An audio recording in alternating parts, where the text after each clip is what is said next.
My name is Dr. Andrew Spaumer. I am based in South Africa and Pretoria, Tshwane, and I'm also a lecturer at the university. I started as a social work some years back, had experience in child protection. I also had a spirit to go to the UK where I was also practicing as a social worker. Then I came back to invest back into the country where I was born, and it's a pleasure to serve the people of the nation.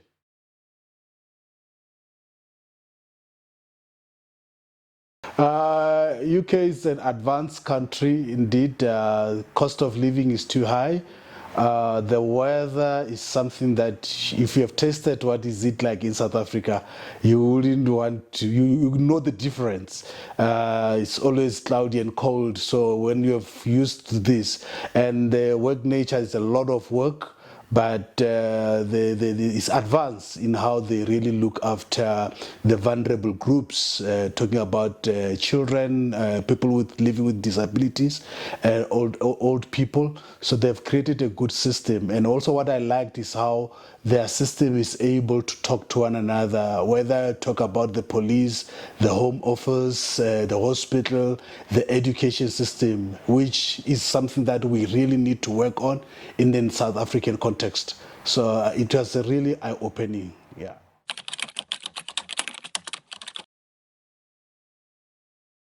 Look, I did not know much about social work. Some of the things that happen in your life, in retrospection, you start to realize, wow, this thing has just been there. When I started like being exposed to career, I wanted always, the need to help people was always there. And I'll give you an example. When I finished matric, I got a job at an insurance company. So this insurance company, legal company, sort of companies like Legal Wise, where people can take a premium. So I was a sort of their rep. So when I saw that, I realized that there's an opportunity for people who find that they are robbed their age by the system, find that the mother and the child, they've got about 5-year difference between them. So I took that up, and those old people registered with the legal company. I did the letters, but to cut the long story short, about 3 of them, they managed to, Home Affairs had managed to change their age and gave them the right age, because we had to do affidavit from the king, they had to do affidavit at the police station, show the birth certificate. So I prepared that. It was social work, but I did not know, because I became a voice for the vulnerable. You know, people that didn't know, I became a voice. And that is all that social work is all about, is becoming a voice, but working in a multi-system approach where you are not only working with an individual, you're able to also to address even other systems that influence the person for who they are. And what do you find people confused about social work? So now you're describing how, you know, you just went into social work not knowing what it is, you later find out. Now working as a social worker, eventually people tend to confuse, you know, social work with doing charity work, social work with doing policing. Where do you think people struggle with the idea of social work? The problem is that this is diversified, because you find social workers within the police. We're talking about the vulnerable, right? Vulnerable groups, you talk about people living with disability. You find social workers working with people living with disability. You'll find the social workers with the old people. You find the social workers working within the education system, even in the army. So mostly social work for many years, even the history of social work, it was started from charity point, where some group of people saw a need to address the need that was there, especially for children. And then it became a profession. So that history is very much important for someone to understand. And that is why always is seen as a work of charity. And even when sometimes you have to tell the people that you are in private practice and you are charging for your service, some people don't understand that. Why should you charge people when you are a social worker? That is where, and because also the history talks about religion, That's where the whole thing started. Then it's continued to say that, but this is for helping people. How can you charge to help people? Yes. Can you give us a window into a typical day? A typical day in a social worker's life. Maybe you can pick one from a different maybe department, or just a typical day in a social worker's life. Yeah, I'll give you two quickly. I'll give you a social worker with a generic social worker working in a NGO or in a government institution, and I'll also talk about someone that is a social worker that is working in a hospital setting. And they are different. There are those that are working in drug rehabilitation, stuff like that. So typically, you are a social worker, you are a generic social worker, where you are doing intake. When you're doing intake, people come with different kind of problems. Some come, they seek advice. As they knock to offices, this is my situation. One of the things that you do as a social worker, you link them with the resources. So someone comes to you and say that I have got this kind of a problem, I don't know how to solve it. You can say, okay, there's this particular department, or there's this person. That is also part where you link the people.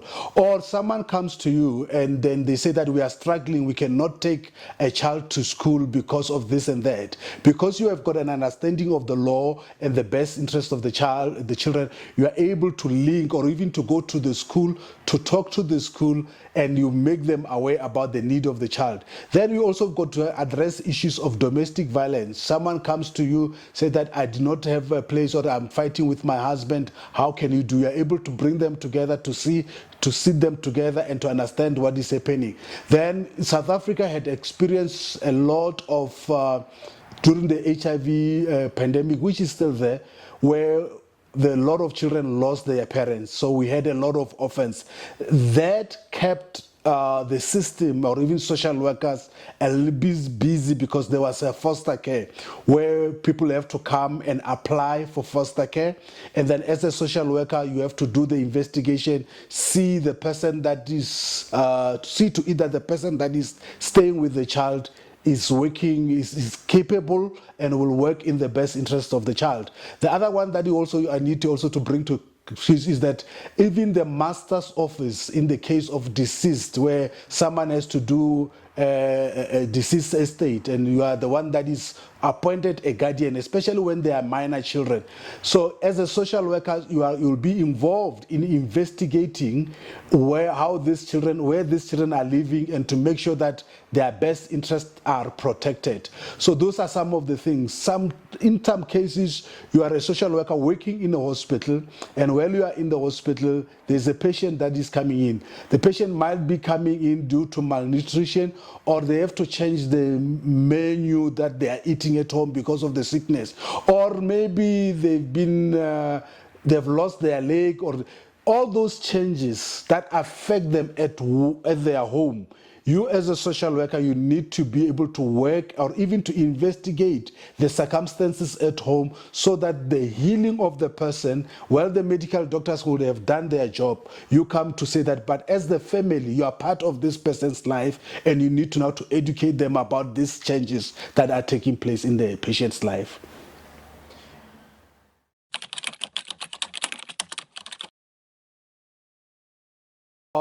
It's so important, because when we work together, we take ownership of any kind of project.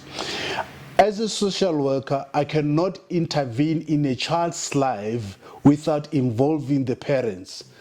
And I cannot intervene in a domestic violence situation without understanding the context. That is just in the macro system of the child, or even the family.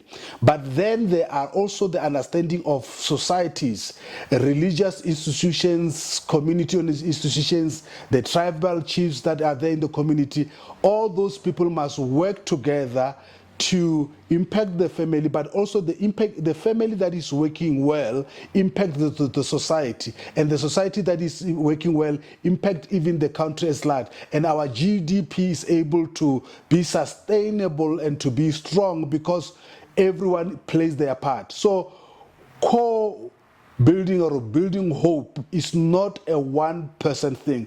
We are in a very interesting time with all the wars that are happening throughout the countries. You know, there's wars in Ukraine, there's war now in Iran, there's war in Sudan, and there's just a lot of hostility that is happening in the world. So knowing and understanding that it is not a one-man show, I cannot do it alone. As a social worker, I need other professionals. I need a psychologist who will understand the working of the person. I need a medical doctor to also play their part. I need a lawyer to also understand, to interpret the rights of these people. So we cannot do it alone. But furthermore, when we are all involved, we take responsibility of the project. It is not going to be my project, because if it is my project, when I'm done with my part, other people say that he's gone, the project can fall. But when we work together, when we co-create this hope, it is a hope that we co-create and we own it and we can pursue it.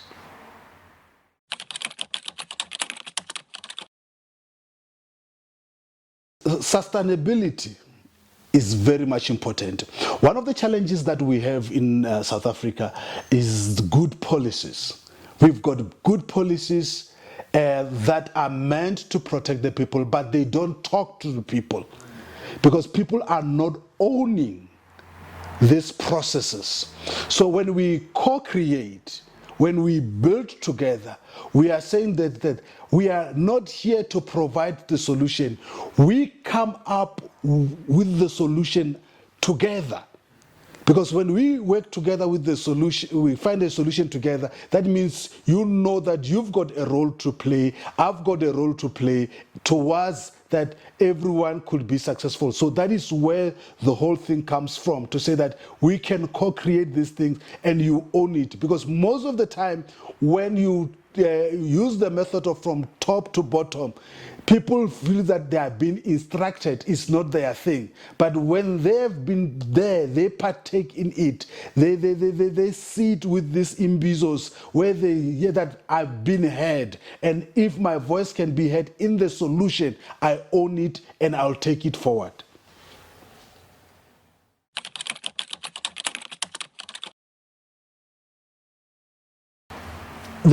First, let's go back. There's no better example like the one of education. Education is always important because education empowers people. It gives that level of ownership. We've got a situation where we have to teach the communities about their rights, from what is the responsibility of the government and what is their responsibilities. There is no pleasure like, as a social worker, you have worked with the child that was in the system through foster care, and this child goes through high school, and every year or every second year, as we used to do, we will have to renew their grant. And after that, you see that child going to matric, and after matric, then you are involved now in making sure that they get a bursary, and you see the child graduating, becoming someone. And that is the satisfaction that you cannot even, money cannot buy. And those are some of the things that are in the background that no one talks about, because we were seen first in the crisis, where families, like in the times of floods and disasters, then immediately you have to come in and you help them to settle. If you have to get them SRD, which is money that is given for social relief. So when you give them through there, from there you have to go with them through the process until they rebuild their lives, where you are able to identify their strength, where someone feels that my life is finished, and you come into social work as a social worker and say, but look, here is other things that you can be able to work from. And as they rebuild their life, it's one of the victorious moments that you cannot even comprehend. And I say that things that money cannot buy, but that's that satisfying.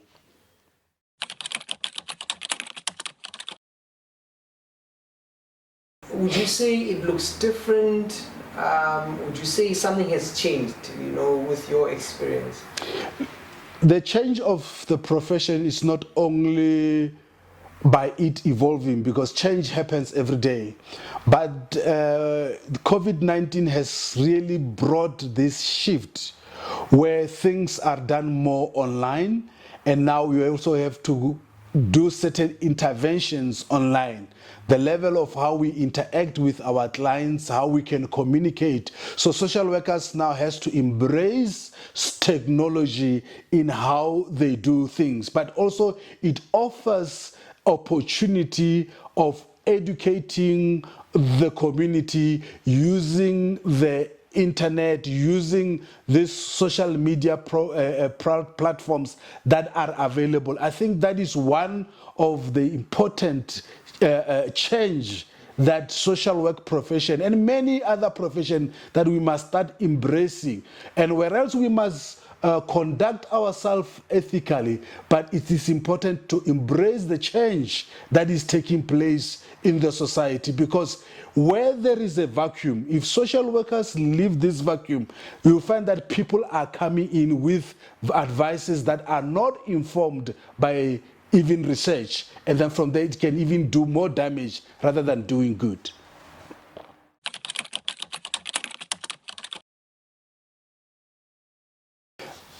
What I can say to the powers that be, especially our policymakers, to say that people know what they want. And when you go to the people and you hear them and you provide the resources and the tools, people can actually bring the change that they are looking for. People are no longer looking for a messiah. People know that they can do it themselves. We see this also happening in rural areas where people are able to use the grants that the government is giving to make their lives better. We see through processes like where students at universities are using even the NEFSAs to make their lives better, and is a big sign to say people know. So if we can go down to the people and work with the people and build this, design the solution that will be owned by the people, we will be able to win. Whether we are addressing domestic violence, whether we are addressing the issues that has to do with child protection, because people know, people see what is happening in their communities. And as long as powers that be don't hear from the people, there will always be that gap where it's easy to blame those that are in power than to take charge and say that we have built this thing together, it is ours.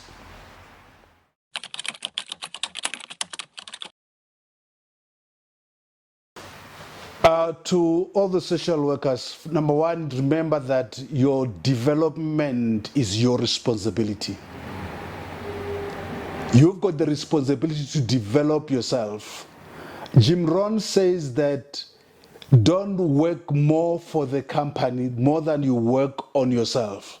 So it is important that as a social worker, you work on yourself. Number two, social work is not married to social development, because many social workers, as they graduate, they think that the only opportunities that are available for them is in social development.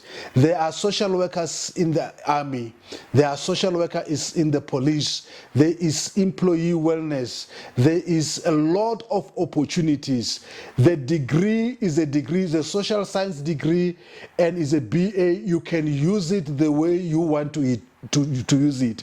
But also think beyond South Africa, because there are opportunities for you to grow your wings and to see the world beyond just South Africa. And social work is one of that profession that can take you there. And then lastly, as a social worker, you can also participate in the African Union, in the United Nations. As you are involved, there are a lot of good courses that are offered within the United Nations, that as a social worker, when you do those kind of courses, they now open the opportunities beyond just South Africa, and we can make a difference because our training has trained us to make a difference.